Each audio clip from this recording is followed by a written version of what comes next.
ሰላም ጤና ይስጥልን ውድ የቻናላችን ተከታታዮች ፕሮግራማችን ቤተሰቦች፣ ይህ አብዲራዋ ቲዩብ ነው። ፕሮግራማችንን ላይክ በማድረግ እንዲጀምሩ።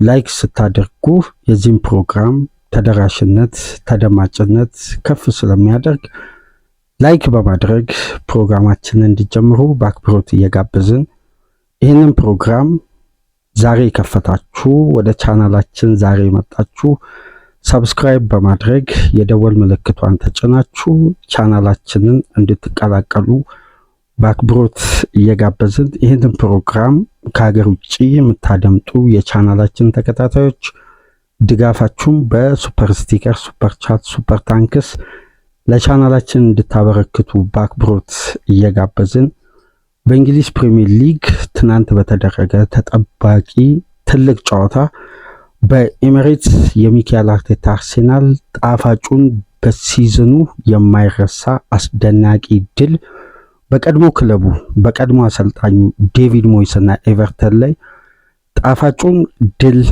በምሽቱ 2 ሰዓት ተኩል ጨዋታ 2-0 በሆነ ውጤት ማሳካት ችሏል። ድሉን ተከትሎ የሚካኤል አርቴታ አርሴናል የዋንጫውን ቀኝ እጅ ያዘበት የነጥብ ልዩነቱን ወደ 9 ያሰፋበት አስደናቂ የማይረሳ ምሽት ሚካኤል አርቴታና አርሴናል ከ23 ዓመት በኋላ የእንግሊዝ ፕሪሚየር ሊግ ዋንጫ ለማሳካት ከየትኛውም ጊዜ በላይ እጅጉን የተቃረቡበት ሁሉንም ስሌት በእጃቸው ያስገቡበት በሲዝኑ የሚካኤል አርቴታ አርሴናል ጉዞ አስደናቂውን ድልና በታሪክ መዝገብ ላይ የሚቀመጥ በክለቡ የአካዳሚ ውጤት 16 ዓመት ከ74 ቀን ላይ የሚገኝ ወጣት ቴክኒሻል ተጫዋች በጨዋታው ተአምራዊ ክስተት ሆኖ ባመሸበት የምሽቱ ጨዋታ እንግዲህ ከብዙ ስጋት ወደ ከፍተኛ ደስታ የቀየረ አርሴናል የሄል ኢንድ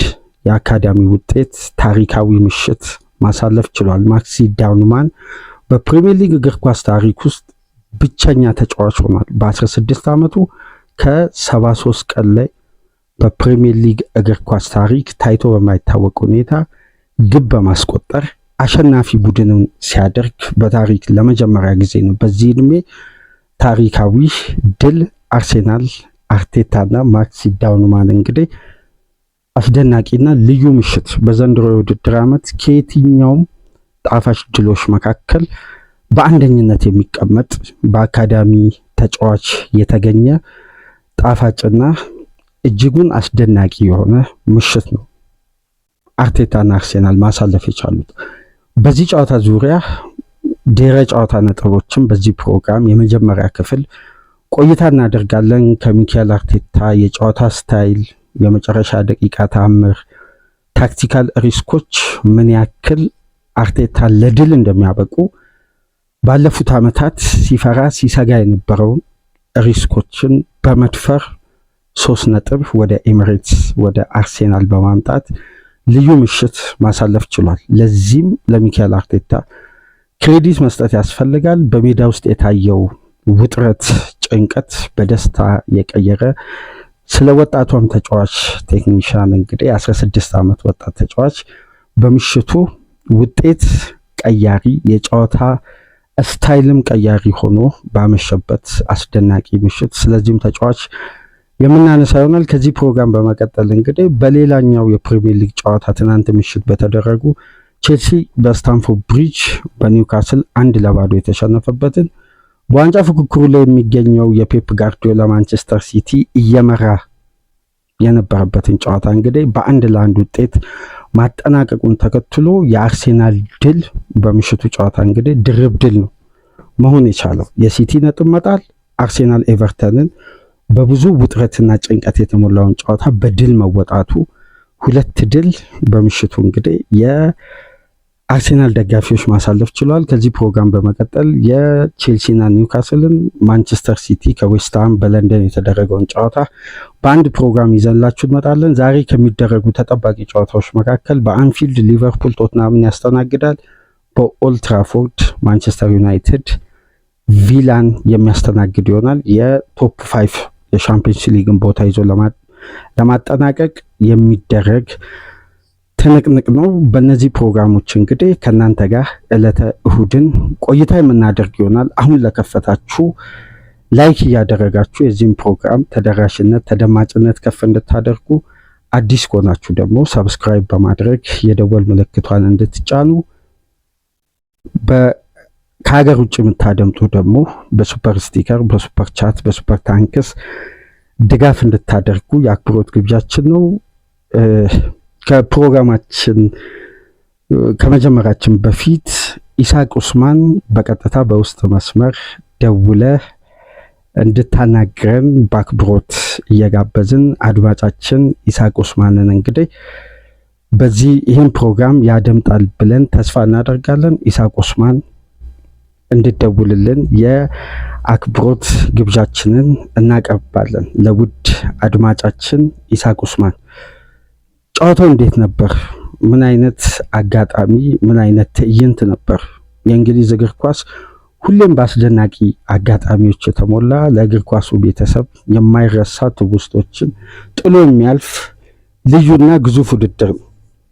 ይህን እንግዲህ ባለፉት ዓመታት ሌሎች ክለቦች ሲያሳኩ የአርሴናል ደጋፊ በሌሎች ደጋፊዎችም በእግር ኳሱ ቤተሰብ እንደ ቡድን አርቴታና አርሴናል ላይ ከፍተኛ ፌዝ፣ የተለያዩ ትችቶችና ተቃውሞ እንዲሁም ቡድኑን በማጥላላትና በዋንጫ ፉክክር ላይ ስላለው አይደንቲቲ በልዩነት እየተነሳ የማንቸስተር ሲቲ አመጣጥን ሁሌ መነሻ በማድረግ የክለቡን የጨዋታ ስታይልም ዊኒንግ ሜንታሊቲን ሲያብጠለጥሉ ሲተቹ ለነበሩ እንግዲህ አርቴታና አርሴናል በስተመጨረሻም አፍ ለማዘጋት ከየትኛውም ጊዜ በላይ ከጫፍ የደረሱበት አስደናቂ ምሽት በ30ኛ ሳምንት የእንግሊዝ ፕሪሚየር ሊግ ጨዋታ ነው እንግዲህ ማሳለፍ የቻሉት። ጨዋታውን እንዴት ተመለከታችሁ? ለሚካኤል አርቴታ አርሴናል የትናንት ምሽቱ ጨዋታ 31ኛ ጨዋታ ነው። ቀሪ 7 ጨዋታዎች ይቀሩታል። ነገር ግን በዚህን ሰዓት በዚህ ወቅት እንዲህ አይነት አስደናቂና ጣፋጭ ድል የአርሴናል ደጋፊዎች እንግዲህ ረጅም ጊዜ ሆኗቸዋል። እንዲህ አይነት ታሪካዊ አጋጣሚ በክለቡ ሲፈጸም አርቴታን በአሰልጣኝነት ዘመኑ በአርሴናል ቤት ባለው ቆይታ እንዲህ አይነት ትላልቅ አጋጣሚዎችን ለድል የሚያቀርበውን ወይም ዋንጫን ለማንሳት የበለጠ የሚገፋበትን አይነት ጣፋጭ ምሽት አሳልፈው አያውቁም። ይሄ ለአርሴናል ደጋፊም ለአርቴታም ለእግር ኳሱን ቤተሰብ ትልቅ ትዕይንት ነበር። በምሽቱ ጨዋታ የተመለከትነው ደጋፊው በርካታ ደቂቃዎችን እስከ 89 ደቂቃ ድረስ ውጥረት፣ ጭንቀት፣ የጨዋታ ስታይል፣ በሜዳ ውስጥ የሚታየው የደጋፊ ስፕሪት እና ሜዳ ውስጥ የነበረው የኤቨርተንና አርሴናል ትንቅንቅ አንደኛ ፊዚካል ጌም ነበር፣ ሁለተኛ ታክቲካሊ የዴቪድ ሞይስ የሜዳ ውስጥ ስትራቴጂ የሚካኤል አርቴታ አርሴናልን ለማስቆም የመረጠበት የጨዋታ ስትራቴጂ በጣም ጥብቅ መሆኑን ተከትሎ አርቴታ በዚህ ጨዋታ አስገዳጅ የሆኑ ለውጦችና ትላልቅ ሪስኮችን፣ ምክንያቱም እንዲህ አይነት አጋጣሚ ድጋሚ ሊገኝ ስለማይችል ረጅሙን መንገድ ያንን ሁሉ ልፋት እንዳለፉት ዓመታት ወደ ገደል ከመክተት ያሉትን አጋጣሚዎች ቱሎችን ሁሉ በአግባቡ በመጠቀም ጊዜና ሰዓቱን የወሰነ ትክክለኛ እርምጃ በወሰደ ቁጥር አርቴታ ከፍተኛ ውጤታማነትን እያስመዘገበ ነው።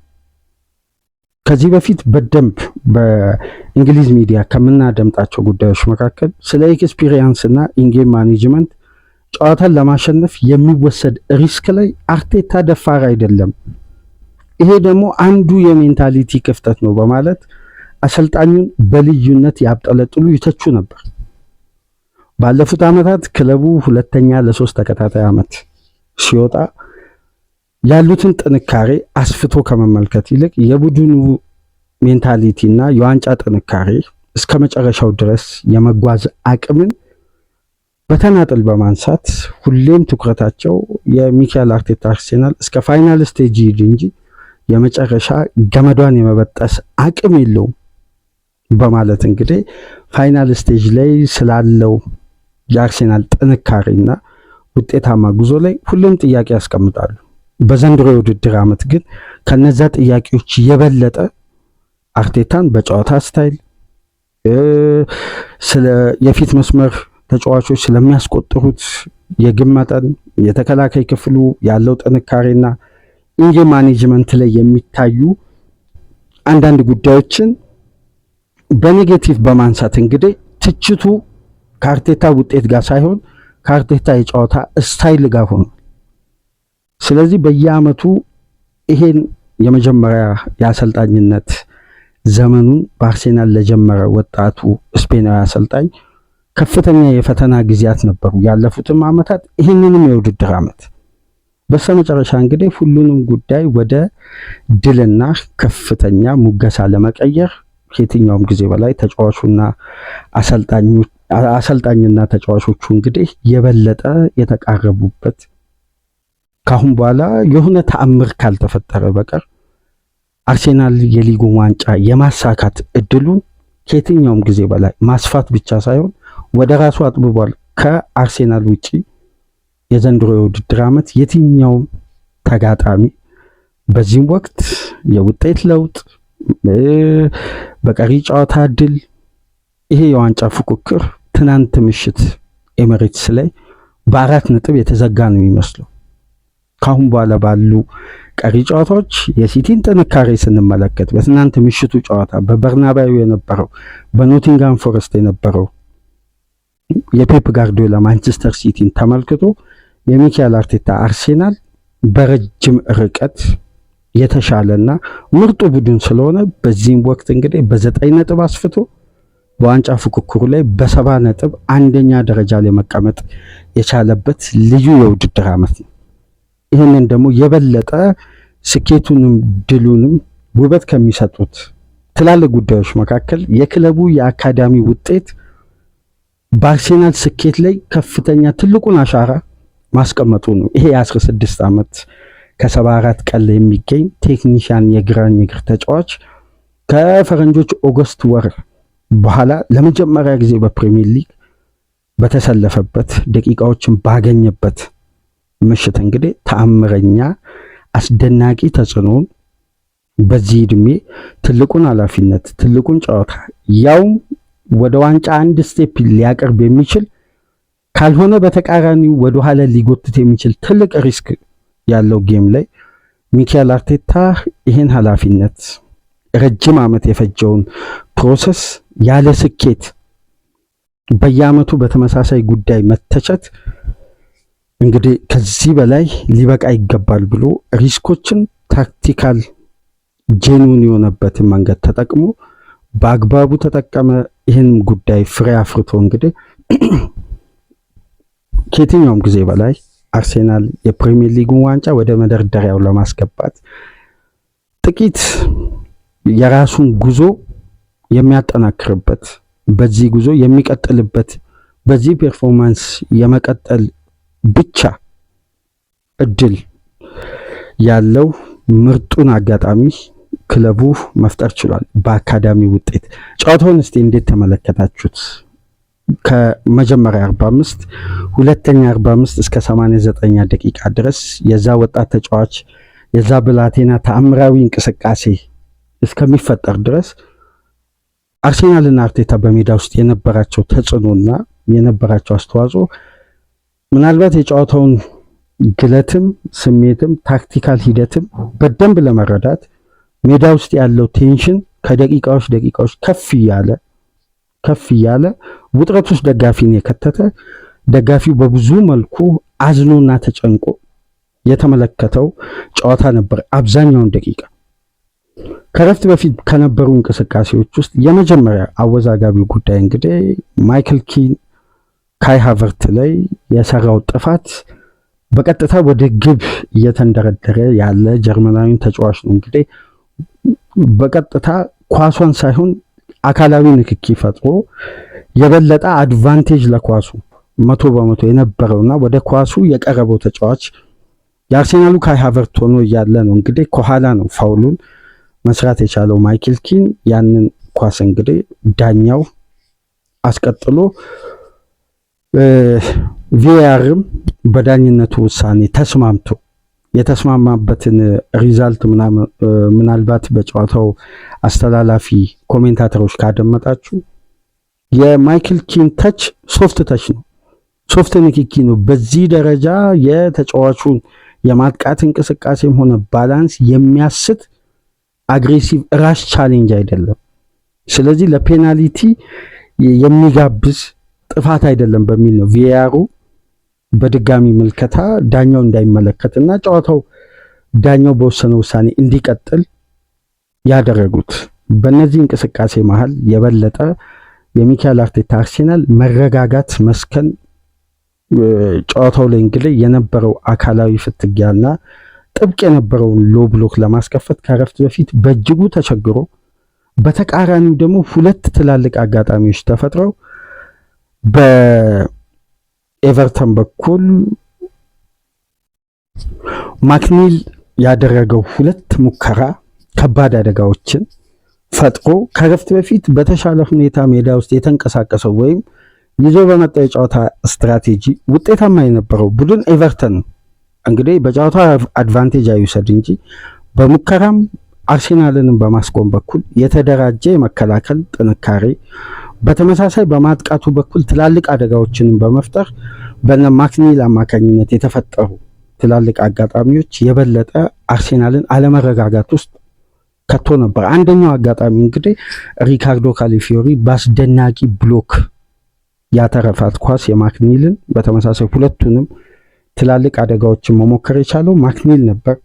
የቀድሞ የበርንሌይ ክንፍ ተጫዋች አንደኛውን ኳስ ደግሞ የግቡ አግዳሚ መልሳ የወጣችው ትላልቅ ሙከራዎች የበለጠ አደጋን ለመፍጠር ኤቨርተን ነበር የተቃረበው በመጀመሪያ 45 እና የነበረው ታይት እንቅስቃሴ የበለጠ ሰከንድ ሃፍ በዛው የጨዋታ ስትራቴጂ ቀጥሎ የጀረሚ ቤቶ ኳስ ሲሞከር የበለጠ ሜዳ ውስጥ ቴንሽን ፈጥሮ ደጋፊውን ውጥረት ውስጥ ሀዘን ውስጥ ቡድኑን ከመደገፍ ይልቅ ሙሉ ስቴዲየሙ ላይ የነበረው ነርቪ ይሄ ኢሞሽንን ሪያክት የማድረግ መንገድ እና ከፍተኛ ጭንቀት ውስጥ የገቡበት አጋጣሚ ነው። ለዚህ ደግሞ ምናልባት እንደ መነሻነት ሊቀመጥ የሚችለው የሚካኤል አርቴታ አርሴናል በጨዋታ ላይ ቀደም ብሎ በተለይ በመጀመሪያ 45 አድቫንቴጅ ያልወሰደባቸውን ጨዋታ ሰከንድ ሃፍ ላይ በሚፈጠረው ጫናና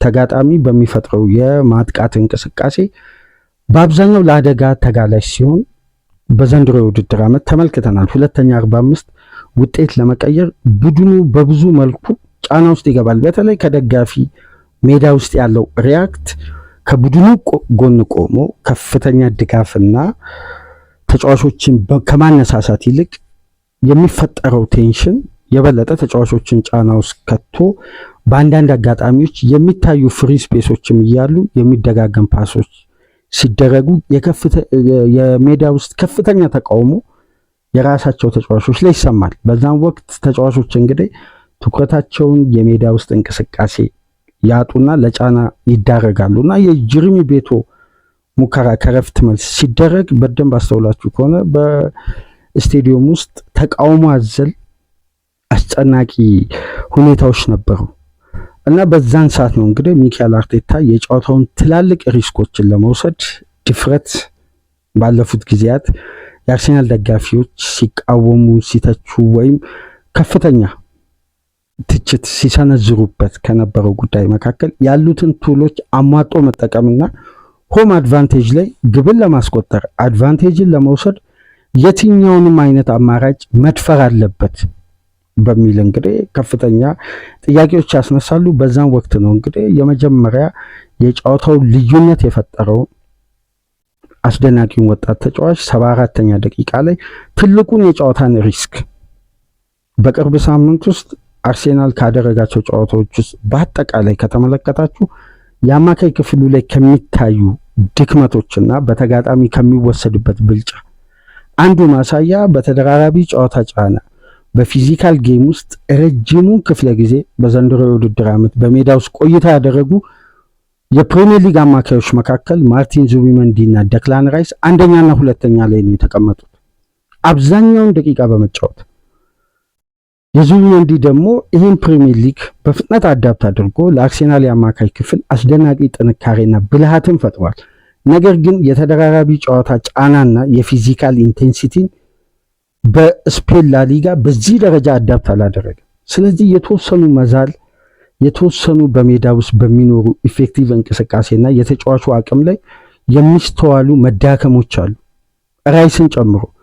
ስለዚህ በሁለት አማካይ በደብል ፒቮት እስከ 90 ደቂቃ በሜዳ መጫወት አንደኛ እድልም ማባከን ነው። የማጥቃት ጥራትንም ጨዋታው ላይ አስፈላጊውን 3 ነጥብ ይዞ ለመውጣት ሁለቱን ለ90 ደቂቃ መጠቀም ዋጋ ስለሚያስከፍል፣ ምክንያቱም በማጥቃቱ በኩል አርሴናል በቁጥር ከፍ ብሎ ሆም አድቫንቴጅን ተጠቅሞ እድሎችን ከመፍጠር ይልቅ ባላንስ ሆኖ ነው የሚቆየው። ግብ ላይቆጠርበት ይችላል፣ የማስቆጠር ቻንሱ ግን የበለጠ ያንሳል። ስለዚህ ይህንን እንግዲህ በሜዳው በድፍረት አርቴታ የተጫዋች ለውጥ ትልቁን ሪስክ የወሰደው ማርቲን ዙቢመንዲን በመቀየር ማክሲ ዳውንማንን ወደ ሜዳ አስገብቶ ቡካዮ ሳካን በተወሰኑ ጨዋታዎች በቅርብ ሳምንት ሲሞክረው ወደ ነበረው የ10 ቁጥር ቦታ በማምጣት በኢዜና በሳካ ደክላን ራይስን ከጀርባቸው በማድረግ ማክሲ ዳውንማንና ተቀይሮ የገባው በኖኒ ማዱዌኬ ጋብሪኤል ማርቲኔሊን በዛኛው ዊንግ በማድረግ ሃቨርትን ቀይሮ የገባው ቪክተር ዮኬሬስን ፍሮንት ስትራይከር በማድረግ በሁሉም ቱሎች በሶስቱም የሜዳ ክፍል ባለው አማራጭ ኤቨርተን ላይ ጫና መፍጠር ነው። ልክ አርቴታ እነዚህ ለውጦችን እንዳደረገ ኤቨርተንም አታኪንግ ሰርድ ላይ ያሉ የክንፍ ተጫዋቾችን መቀነስ ጀመረ፣ ወደ ራሱ ሜዳ የመሰብሰብ። ስለዚህ አርሴናል ከ74-75 ደቂቃ በኋላ እንቅስቃሴ ካያችሁ በፋይናል ሰርድ የበለጠ በቁጥርም በማጥቃቱም በኩል ተከላካዮችም ሃይላይን በመስራት ሪስክ ያላቸውን ፖዚሽኖችን በመተው ለማጥቃት ሁሉንም የሜዳ ክፍል ነበር ሲጠቀሙ የነበረው በዛ ደቂቃ ውስጥ እና ከረፍት በፊት ባጋጠመው ጉዳት ምክንያት ጁሬን ቲምበር 38ኛ ደቂቃ ላይ በክርስቲያን ሞስኬራ መቀየሩ በጨዋታው ላይ የቀኙን ኮሊደር አርሴናል የበለጠ ከማጥቃት ይልቅ ይሄ ተጫዋች የሜዳ ውስጥ ዲፌንሲቭ አክሽኑ የተሻለ ስለሆነ ወደ ኋላ አፈግፍጎ ነው የሚጫወተው። ስለዚህ በቁጥር ፋይናል ሰርድ ከፍ ማለት አርሴናል ከተከላካይ የሚያገኘውንም እገዛ በቁጥር ከፍ አድርጎ ማጥቃቱን የበለጠ ማደራጀት ነው ያለበት። ምክንያቱም ሁለቱ አማካዮች ቢኖሩ ለበርካታ ደቂቃዎች ከ70 ደቂቃ ከ80 ደቂቃ በላይ ዙቢመንዲና ራይስ ቢጫወቱ አርሴናል ፕሮግረስ የማድረግ አቅሙ በጣም ይቀንሳል ወደ ፋይናል ሰርድ። ምክንያቱም ድካም አለ በግልጽ የሚታይ። ለምሳሌ በምሽቱ ጨዋታ የበለጠ በመከላከሉ በኩል ውጤታማ ይሁን እንጂ ፋስት ብሬኮችንም የፈጣን ትራንዚሽኖችንም ለማድረግ ራይስ እንደወትሮ አልነበረም፣ በጣም ተዳክሞ ነበር በማጥቃቱ በኩል ወይም ያ የሚታወቀው ኢነርጂና ፔኔትሬሽኑ አልነበረም። አንደኛ ራስ ፖዚሽኑን ለአደጋ ክፍት ላለማድረግ የፈጣን የኤቨርተን ተጫዋቾችን አደጋ ላለመክፈት እነዛን በጥንቃቄ ሪስኮችን ላለመውሰድ እዛ ፖዚሽን ላይ በእያንዳንዱ እንቅስቃሴ ላይ መገኘት ስላለበት ያንን የዲፌንሲቭ ላይን ላለመልቀቅም ያደረገው ውሳኔ ሊሆን ይችላል። ነገር ግን ፔኔትሬት የሚያደርጉ ፓሶችን ለማድረግ ተቸግሯል። የበለጠ እንደውም በትናንት ምሽቱ ጨዋታ ስለ ማክሲ ዳውንማን ከፍ ብሎ መነገሩ እንግዲህ ተገቢ ነው። ነገር ግን በጨዋታ ታክቲካል ሂደት ላይ ኤበሪቼዜ ልዩ ምሽት ነው ያሳለፈው። የበለጠ የአርሴናልን የፋይናል ሰርድ ትራንዚሽን ከመሃል ሜዳ እየተቀበለ ፔኔትሬት ሲያደርግ የነበረው ወደፊት ኳሶች እንዲያልፉ ከፍተኛ ጥረት ሲያደርግ የነበረው ኢዜ በምሽቱ ጨዋታ አስደናቂ የአርሴናል ተጫዋቾች መካከል አንዱ ነበር። ፋይናል ሰርድ ላይ በዚህ የጨዋታ እንቅስቃሴ ውስጥ ነው እንግዲህ ማክሲ ዳውንማን የመጀመሪያ ድሪብሉን በስኬት ማጠናቀቅ ቻለ። በጨዋታው ከየትኛውም የአርሴናልም የኤቨርተን ተጫዋች በላይ ውጤታማ ድሪብል ማድረግ የቻለ ከጋብሪኤል በመቀጠል ግራውንድ ዱዌሎችን በማሸነፍ በሁለተኛ ተጫዋች የሆነ 4 ኪ ፓሶችን ማድረግ የቻለ ቻንስ ክሬት በማድረግ ልዩነት የፈጠረ ተጫዋች። የመጀመሪያ ሙከራውን አደጋ ክልል ውስጥ ተገኝቶ በአስደናቂ ሁኔታ የሞከረው ኳስ ከግቡ አግዳሚ በላይ በኩል ያለፈች አጋጣሚ ነበረች እና ከዛች እንቅስቃሴ በኋላ አንድ ጉዳይ ሜዳ ውስጥ ካስተዋላችሁ ዴቪድ ራያ እና ጋብሪኤል ማጋሌሽ አንድ ኳስ ላይ በተደጋጋሚ ፓስ ሲቀባበሉ አርሴናል ስፔስ እስከሚፈጥር ድረስ ደጋፊው በአንዴ ነው አግሬሲቭሊ ሜዳ ውስጥ ከፍተኛ ጩኸት ያሰማውና በሜዳ ውስጥ ውጥረት እየነገሰ የመጣው። ያ አጋጣሚ እንግዲህ አርሴናልን አስገዳጅ የሜዳ ውስጥ ገፍቶ የማጥቃት ወይም ከራሱ የአደጋ ክልል በረጅሙ አርቆ ከራሱ የመጫወቻ ክልል ወጥቶ የበለጠ ፋይናል ሰርድ ላይ ተጭኖ እንዲጫወት ያስገደደ እንቅስቃሴ የተፈጠረው።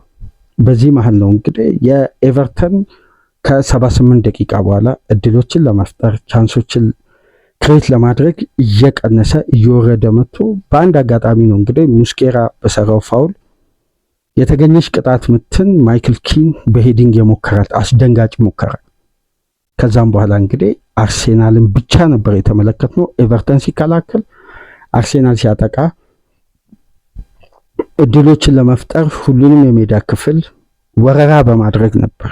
እያንዳንዱ ዲፓርትመንት ላይ በቅንጅት ፈጣን አግሬሲቭ በመሆን እያንዳንዱ ኳስ ላይ ሲሪየስ የሆነ እንቅስቃሴ እያሳዩ በመጨረሻም እንግዲህ 89ኛ ደቂቃ ላይ በማክሲ ዳውንማን የተደረገ የክሮስ ኳስ ፒሮ ሂንካፔ ሰውነት ላይ አርፋ ነው እንግዲህ 0.98 ኤክስጂ ባንዴ ክሬት የተደረገን አጋጣሚ ቪክተር ዮኬሬስ ኳስና መረብን የመጀመሪያ በምሽቱ 89ኛ ደቂቃ ላይ ማስቆጠር የቻለው። ከዚህ ተጫዋች አርቴታና አርሴናል ለረጅም ሳምንታት የሚፈልጉት ቢግ ሞመንት አለ።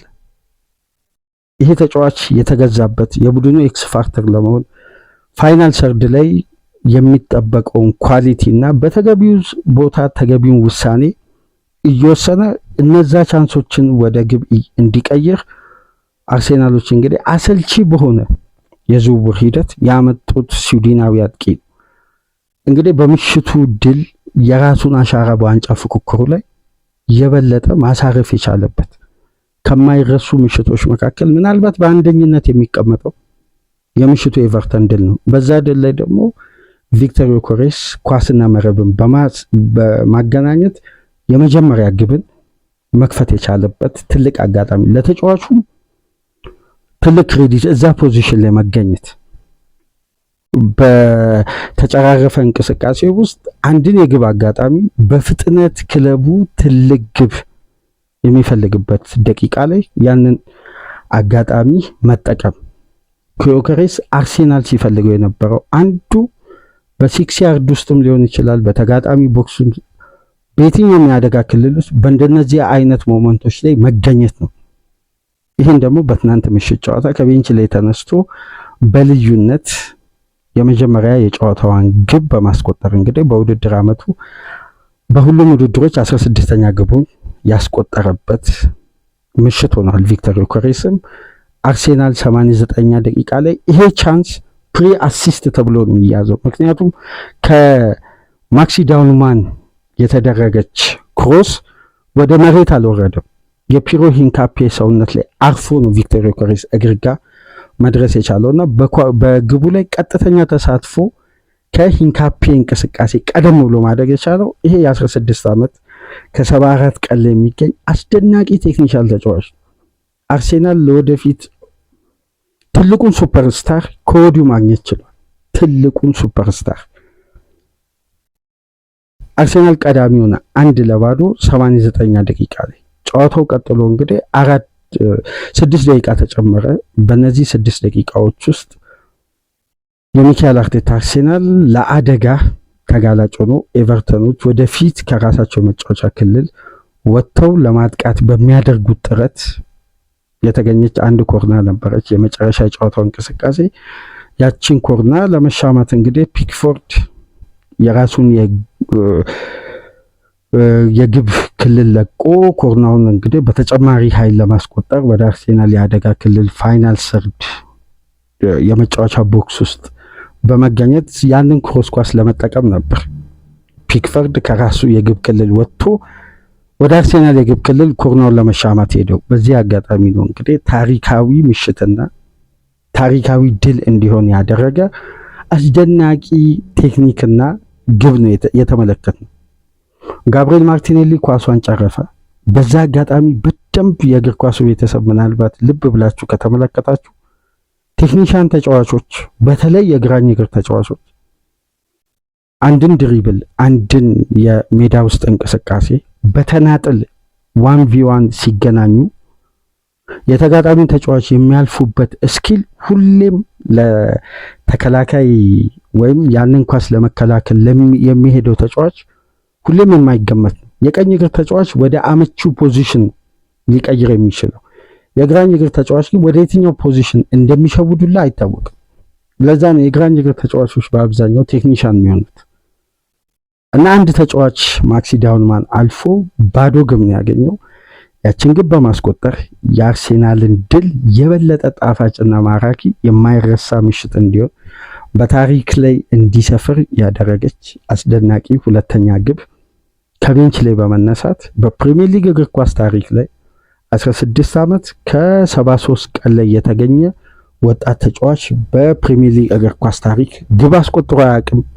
ለመጀመሪያ ጊዜ ይሄ ወጣት ተጫዋች በታሪክ ማህደር ላይ መስፈር የቻለበትን የመጨረሻ ደቂቃ ግብ አርሴናል የዋንጫውን ቀኝ እጅ የያዘበትን የአርቴታ ታክቲካል ኢንስትሩመንት ሪስክ የተሞላው ለውጥ በስተመጨረሻም ፍሬ አፍርቶ እንግዲህ በአካዳሚው ተጫዋች በአርቴታ ዘመን ያደገ የጨዋታው ልዩነት ፈጣሪ ሲሆን አርቴታም ባደረገው ለውጥ ውጤታማ ሲሆን አርሴናልም የሚያስፈልገውን ውጤታማነትና 3 ነጥብም ከጨዋታው ሲያገኝ ይሄ ታሪክ ግጥምጥሞሽ እንግዲህ በመጨረሻ 38ኛ ሳምንት አርሴናል ዋንጫውን ከፍ እንደሚያደርግ አብዛኛውን እምነት ለደጋፊው የሰጠና ጣፋጭ ድል ታሪክ የማይረሳው ትልቅ አጋጣሚ ነው። በምሽቱ ከኤቨርተን ጋር በእንዲህ መልኩ አስደናቂ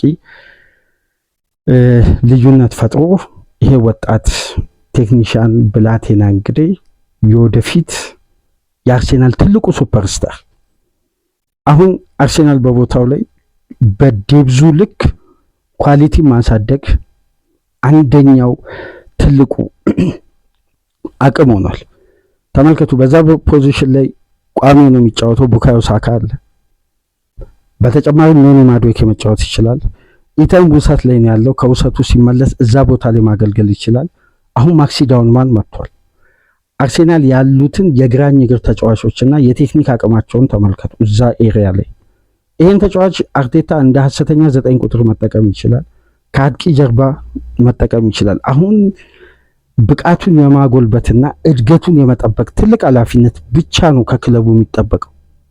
ይሄ ተጫዋች ለወደፊት በቦታው ላይ አስተማማኝ የቦታው ላይ ተጫዋች እንደሚሆን ያለምንም ጥርጥር በድፍረት መናገር ይችላል። በ18 በ19 ዓመቱ የቋሚነት ስፍራ እንዲሰጠው በደጋፊ ጫና ሊፈጠር እንደሚችል ከወዲሁ መገመት ይቻላል። ይሄ ተጫዋች ያለው ቴክኒክ በደም ተመልከቱ። የተጫዋቹ ፈርስት ተችና የድሪብል ቴክኒክ ምን ያክል ቴክኒሻን መሆኑን ለመለየት የመጀመሪያ ተቹንና የድሪብል አቅሙን መመልከት ከበቂ በላይ ነው። የቴክኒክ አቅሙ በጣም በላቀ ደረጃ የሚገኝ ገና ወጣት የ16 ዓመት ተጫዋች እንግዲህ ቴክኒካሊ በምሽቱ ጨዋታ ለውጥ ያመጣ በጨዋታው ላይ የሚታይ የማጥቃት እንቅስቃሴ ላይ ከፍተኛ ለውጥ ነው ያመጣው። ይህም ለውጡ እንግዲህ በስተመጨረሻ ውጤታማ ሆኖ የቪክተር ዮኬሬስ ግብ እንዲቆጠር መነሻ ራሱ ደግሞ የጨዋታውን ውጤት ያረጋገጠች አርሴናልን የበለጠ ለዋንጫ ያቀረበና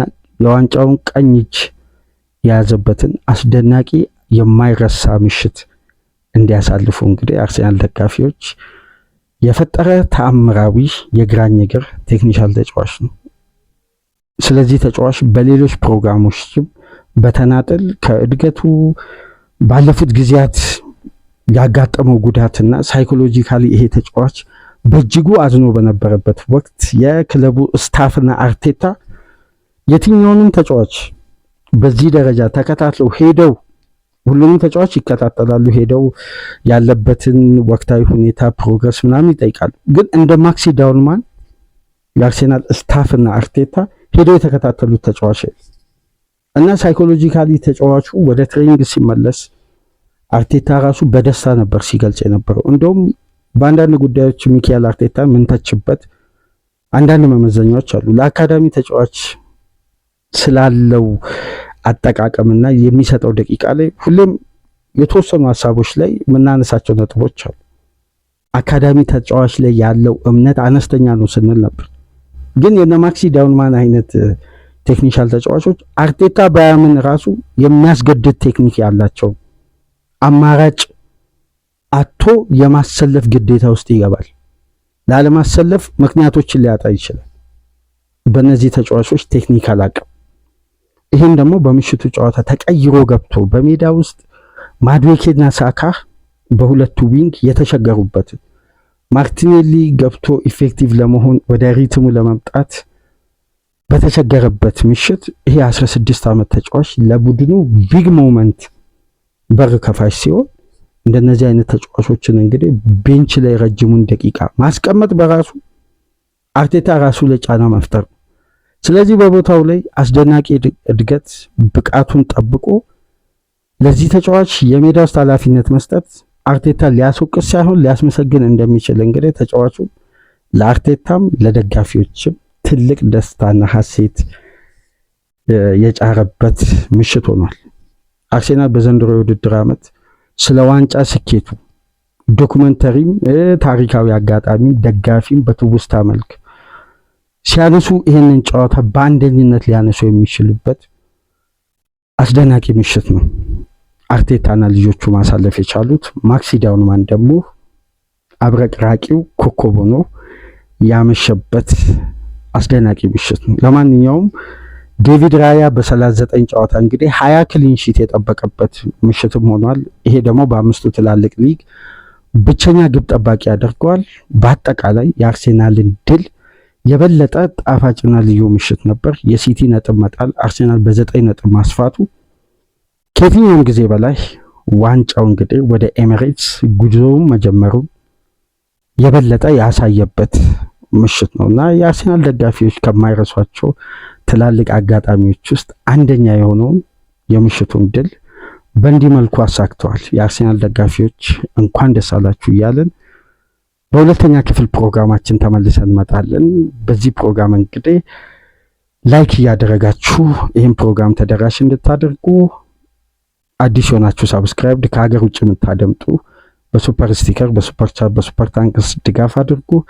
ኢሳቅ ኡስማን በውስጥ መስመር ደውለ እንድታናግረን በአክብሮት እየጋበዝን በሁለተኛ ክፍል ፕሮግራማችን ተመልሰን እንመጣለን። በድጋሚ እንኳን ደስ አላችሁ እያለን የመጀመሪያ ክፍል ፕሮግራማችንን አጠናቀቅን። ሰላም ቆዩ።